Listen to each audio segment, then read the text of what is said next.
Hello guys, welcome back to Clements. Today we are going to be discussing something that we can all relate to. And I believe that at some point in our lives we have developed headaches before. Some may be mild, others may be very severe. Some we treat at home and others we have to see the doctor immediately. So today I'm going to discuss with you 5 types of headaches, their causes, symptoms and how to get rid of them.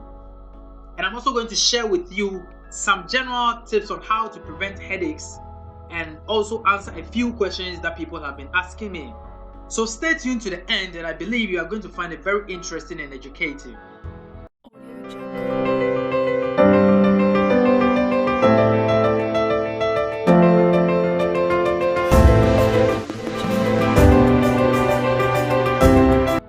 So the first type of headache we are going to look at is called a tension headache. Now this is the most common type of headache that you may find, and the factors that contribute to the development of tension headaches include severe stress, fatigue, poor posture, and holding the head in an inappropriate position for a long time. Symptoms include intensity of the pain increasing from morning till evening, and it's quite mild. Secondly, you may have a feeling of pressure as if you are wearing a tight helmet.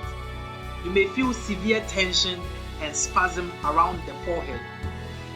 And if you have these symptoms for a long time, say more than 2 weeks or 1 month continuously, mind you, this is not tension headache.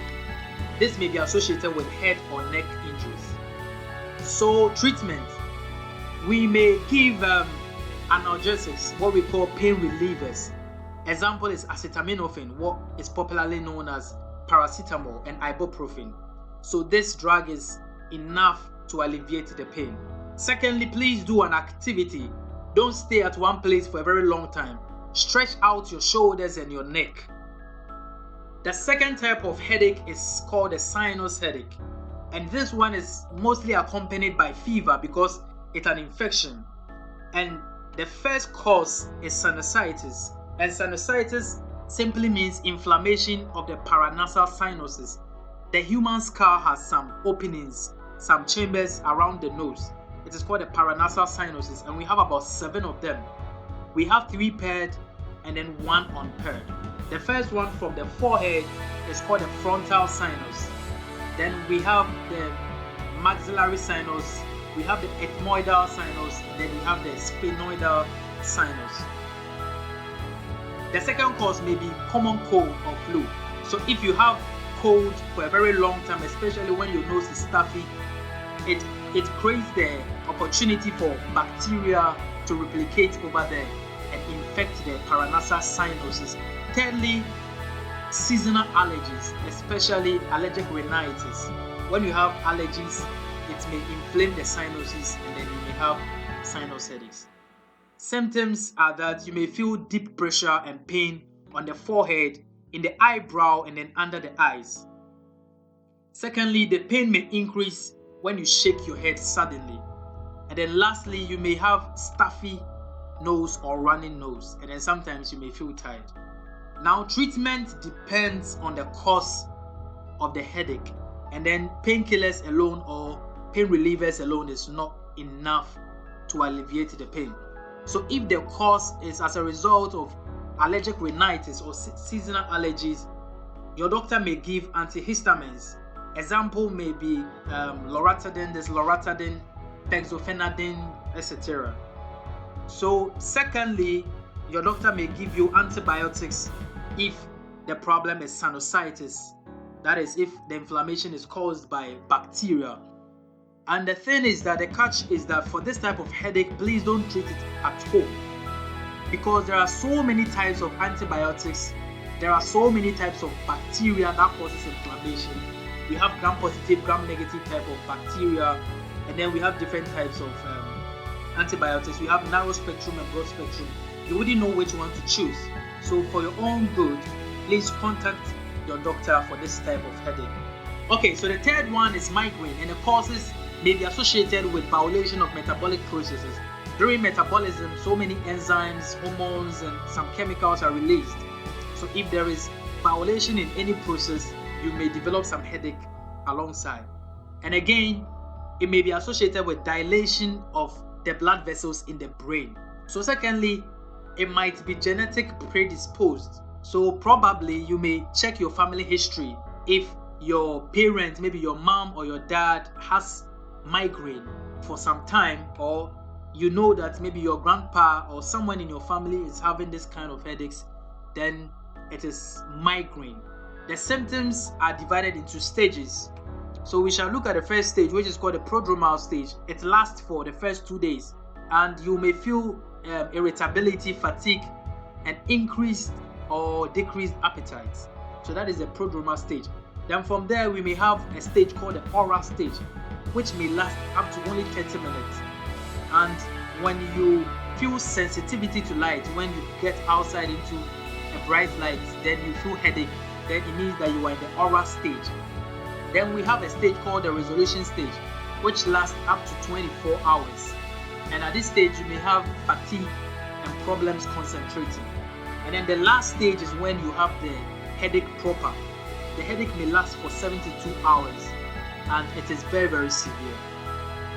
There is no particular treatment for migraine, but when you talk to your doctor will be able to tell you what drug you can use for the migraine. And again, regular exercise is also very important because it reduces the number of occurrences of the migraine. The next one is cluster headache. Cluster headache, and cluster headache is very rare. I understand it affects only 1% of the population of the world, and it affects more men than females. And it's a sharp pain that strikes one side of the head. It's quite pulsating. Now the causes. Scientists believe that it may be associated with interruption in the body's biological clock.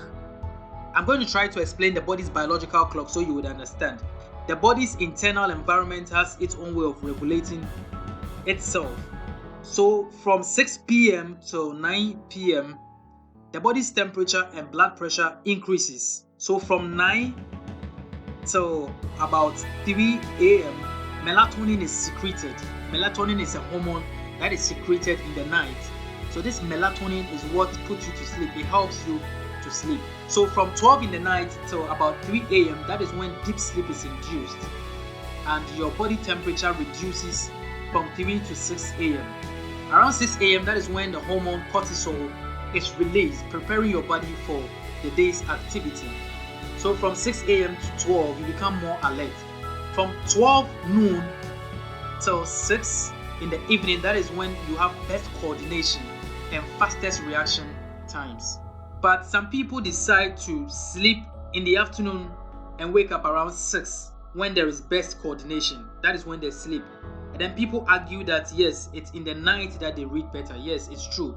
But then the moment you change the body's biological clock, sometimes you may have some pains, some headaches, because that is not how naturally the body is supposed to function. So let's quickly discuss the symptoms of this type of headache. There is a feel like a stab behind the eyes or around the eyes, and usually it's on just one side of the head. Again, it develops during sleep. Thirdly, it may include red eyes. You see that the sclera of your eyes have become red. You have light sensitivity and tearing as if you are crying. And then lastly, the pain may last for 15 to 1 hour. If you have these symptoms, it means that you are having cluster type of headache. The treatment is a bit tricky because the pain is quite spontaneous and unpredictable. So please discuss with your doctor if you have this kind of headache. Okay, so the fifth, which is the last one, is hangover. So if you're someone who doesn't drink, then you don't have to bother yourself, because hangover is a type of headache that is experienced after drinking. Let me add heavily.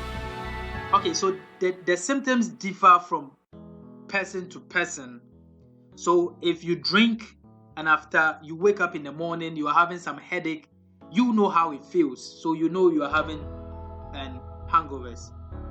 So the treatment is just pain relievers, as we mentioned earlier, like acetaminophen and then ibuprofen. And secondly, please drink a lot of water, because alcohol causes dehydration of the body, and this is also a contributing factor to the headache. And then lastly, get some sleep.